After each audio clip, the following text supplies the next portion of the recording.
কৃষ্ণ ভক্তিকথালৈ আপোনালোকক স্বাগতম জনাইছোঁ। আজি আপোনালোকক সিংহলগ্ন জাতকসকলৰ 2021 ইংৰাজী বৰ্ষটো কেনে যাব সেই বিষয়ে কিছু আভাস দিব বিচাৰিছোঁ। সিংহলগ্ন জাতকসকল এই বছৰ চাকৰি কৰা লোকসকলৰ কাৰণে ভাল বুলি ক'ব পাৰে। প্ৰমোশ্যন হোৱাৰো যোগ আছে, কিন্তু টকা পইচাৰ অভাৱ থাকিব।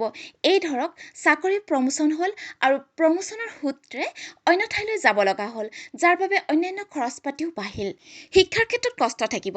বিবাহৰ যোগ প্ৰবল আছে 6 এপ্ৰিলৰ পৰা 13 ছেপ্টেম্বৰলৈ আৰু 20 নৱেম্বৰৰ পিছৰ সময়ছোৱাত। সিংহলগ্ন জাতকসকলৰ নতুন প্ৰেম ইতিমধ্যে আহি গৈছে বুলি ক'ব পাৰি। অৱশ্যে এই বছৰত মাজে সময়ে আপোনালোকৰ দুয়োৰে মাজত কাজিয়া পেচাল থাকিব।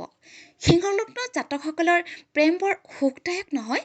আপোনালোকে যিদৰে শুদ্ধ পথত চলে সেইদৰে পাৰ্টনাৰগৰাকীৰ পৰাও একে আশাই কৰে আৰু নিমিলিলে কাজিয়া কৰি এৰি গুচি আহে।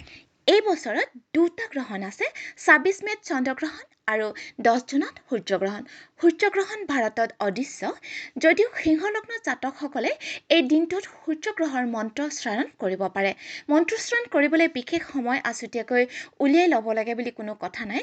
গাড়ীত বহি ক'ৰবালৈ গৈ আছে, সেই সময়খিনিতো আপোনালোকে আওৰাব পাৰে।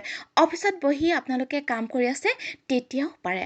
সিংহলগ্ন জাতকসকলে পোৱা সূৰ্য প্ৰণাম কৰিব পাৰিলে ভাল। আপোনালোকে প্ৰকৃততে অহংকাৰী নহয়, কিন্তু মানুহে আপোনালোকক অহংকাৰী বুলিয়ে ভাবি লয় আৰু তেওঁলোকে ভুল বুজিয়ে আপোনালোকক এহেকা দিয়াৰ মানসেৰে বহু সময়ত কষ্টও দিয়ে। এনে অবাঞ্ছিত পৰিৱেশৰ পৰা হাত সাৰিবৰ বাবে সূৰ্যক আৰাধনা কৰাটো অতি প্ৰয়োজনীয়।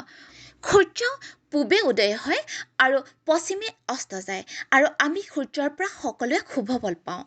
সূৰ্যক অপবাদ দিবলৈ কোনোৱে ধৃষ্টতা কৰিব নোৱাৰে। সেইকাৰণে সূৰ্য প্ৰণাম বিশেষকৈ সিংহলগ্ন জাতকসকলে কৰিলে ভাল। জানুৱাৰী 13 তাৰিখলৈ সময়বোৰ উৎসাহ উদ্দীপনাৰে পাৰ হ'ব। প্ৰিয়জনৰ সৈতে নিউ ইয়েৰ চেলিব্ৰেশ্যন কৰিব। 14 জানুৱাৰীৰ পৰা 11 ফেব্ৰুৱাৰীত সতৰ্ক থাকিব। সমস্যা কিছুমানে জুমুৰি মাৰি ধৰিব, কিন্তু গুৰুৰ কৃপাত ক্ষতি কৰিব নোৱাৰিব। 12 ফেব্ৰুৱাৰীৰ পৰা 13 মাৰ্চৰ এই সময়খিনিৰ ভিতৰত পাৰ্টনাৰ হওক বা পতি পত্নীয়ে হওক, দুয়োজনৰ মাজত মিলাপ্ৰীতি বাঢ়িব। 14 মাৰ্চৰ পৰা 13 এপ্ৰিল এই সময়খিনিত অসহজ অনুভৱ কৰিব। ঘৰৰ জ্যেষ্ঠজনক যত্ন ল'ব। 14 এপ্ৰিলৰ পৰা 15 জুলাই ভাগ্যস্থান, কৰ্মস্থান আৰু প্ৰাপ্তিস্থানেদি লগ্নপতি ৰবি গ্ৰহ অতিক্ৰম কৰি যাব। এই সময়খিনি আপোনালোকৰ বাবে শুভ সময় বুলি ক'ব পাৰি। এটা গতিত আপোনালোকে কামবোৰ কৰি যাব। 14 মে'ৰ পৰা 14 জুনলৈ কৰ্মস্থানত ৰাহু গ্ৰহ অৱস্থান কৰি আছে। এই সময়খিনিত ৰবি গ্ৰহো ৰাহু গ্ৰহৰ লগ হ'ব। দুয়োটা গ্ৰহৰ শত্ৰুতা থকাৰ কাৰণে কৰ্মস্থানত কষ্ট বাঢ়িব, কিন্তু লাভৱানো হ'ব। 16 জুলাইৰ পৰা 16 আগষ্টলৈ এই সময়খিনি খৰচ বাঢ়িব আৰু বেমাৰ আজাৰৰ কাৰণে হস্পিটেল বা ডক্তৰৰ পৰামৰ্শ ল'বলগীয়া হ'ব পাৰে। সাৱধানে থাকিব। 17 আগষ্টৰ পৰা আপোনালোকৰ জীৱনৰ গতি মসৃণ হোৱা যেন অনুভৱ হ'ব। 20 নৱেম্বৰৰ পিছৰ পৰা হাতত টকা ৰোৱা আৰম্ভ কৰিব। এই বছৰত সিংহলগ্ন জাতকসকলে দুখীয়া দৰিদ্ৰক কম্বল দান কৰিব পাৰে, যাতে মনৰ শান্তি থাকে। সূৰ্য প্ৰণাম কৰি থাকিব। ভক্তিকথাৰ পৰিয়ালৰ সকলোকে এটাই অনুৰোধ যে 2021 চনৰ বৰ্ষফল লগ্নৰ ওপৰত ভিত্তি কৰিহে প্ৰস্তুত কৰা হয়। চন্দ্ৰ ৰাশিৰ ওপৰত গণনা কৰি বনোৱা হোৱা নাই।